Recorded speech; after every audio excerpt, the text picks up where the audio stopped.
রাত তখন প্রায় 1টা। চারদিকে গভীর নীরবতা।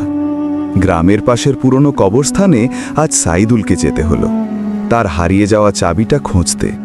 সবাই বলেছিল, রাতে ওই কবরস্থানে যেও না, ওখানে মানুষ থাকে না, অন্য কিছু থাকে। কিন্তু সাইদুল কারোর কথা শুনল না। হাতে মোবাইলের ক্ষীণ আলো আর বুকের ভিতর ধুকধুক শব্দ নিয়ে সে কবরস্থানের ফটক ঠেলে ভেতরে ঢুকল। হঠাৎ যেন কারোর নিঃশ্বাসের শব্দ। সাইদুল পেছনে তাকালো, কেউ নেই। হাওয়া থেমে গেছে, গাছও নড়ছে না। কিন্তু কোথা থেকে যেন একটা ঠান্ডা হাওয়া এসে তার কানের পাশে ফু দিল।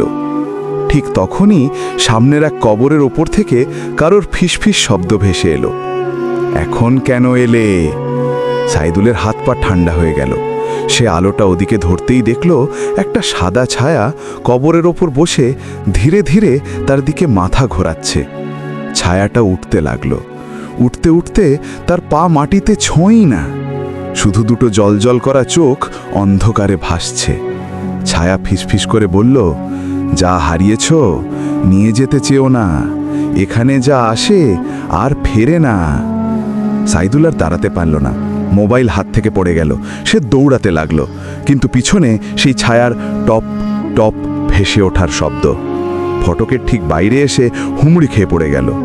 তখন হঠাৎ সব শব্দ থেমে গেল। পরদিন সকালে গ্রামের লোকজন কবরস্থানের ভেতরে সাইদুলের মোবাইলটা পেল, কিন্তু চাবিটা না। আর ছবিগুলো দেখেই সবার গা শিউরে উঠল। শেষ ছবিতে দেখা যাচ্ছিল সাইদুলের পেছনে দাঁড়িয়ে থাকা সেই সাদা ছায়াটা।